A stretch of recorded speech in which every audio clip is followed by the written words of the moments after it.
would like to say a few words about his memorial.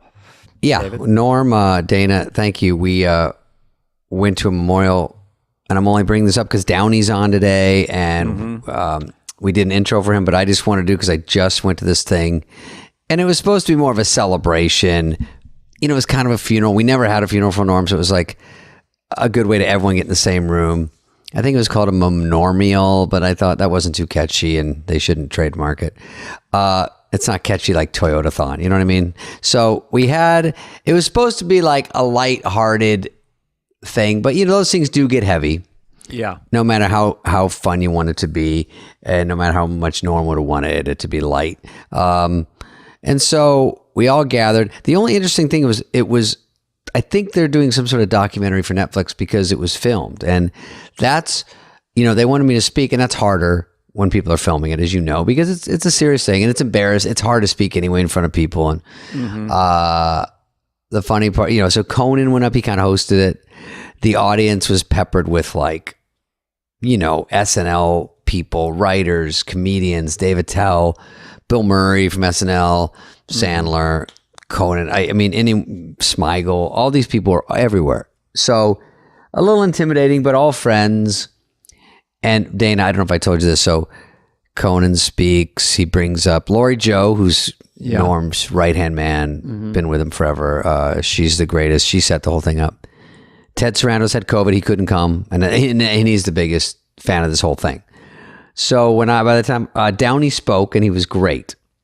And then I went up to speak, and there's stairs going up there, and Conan goes to shake my hand. I wipe out in front of everyone on my face. I don't even do any jokes. I don't go, not funny, Norm. You know, I didn't say anything. I just said, got up, went to the stage, did my little speech, 4 minutes, got off.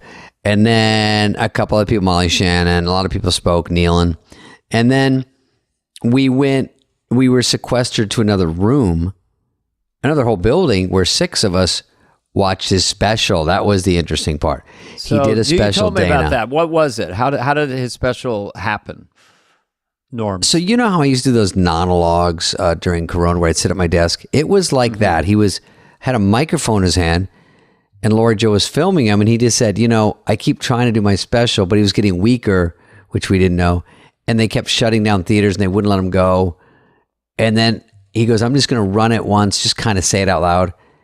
And then he never got to shoot it. So they said, let's use that and kind of make a documentary. So 6 of us watched it.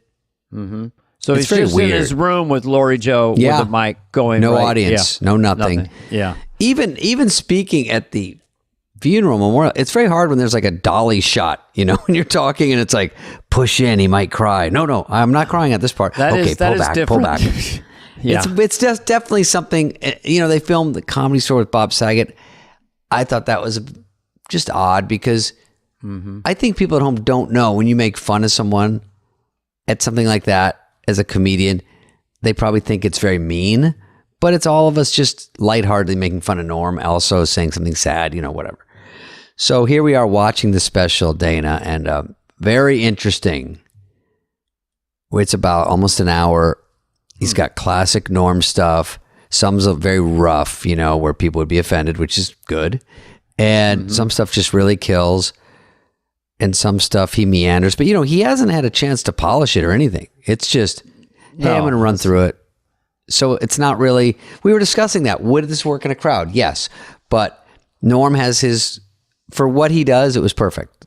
They're going to really like it.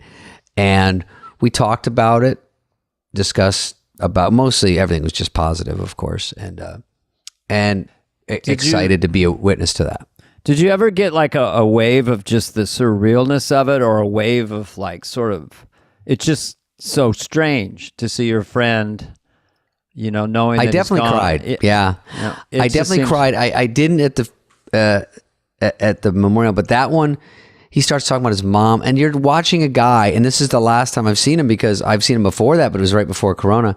So I haven't seen him, and he looks a little different, you know, and he's a little gaunt, and then you hear him talk, and he was pretty sharp. I mean, it wasn't like, he was smoother than my special. Like, he never looked down. I'm like, does he have a set list? What is he looking at? How does he know what's coming up? There was like, no, maybe they tightened it up, but Yeah. So definitely we're seeing, and then we talked, and then, we had that Adam Sandler taping after that. So, which is coming up soon.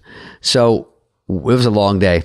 Sandler was in there too. And I just thought it was interesting. And I thought people should know we finally got to have something for Norm. We never talked about it ever. I never talked about it. And, I'm glad I got to see it, but it was a little bit of a crier at times, I always like to think when someone's gone that they're still here. I kind of hear their voice in my head sometimes.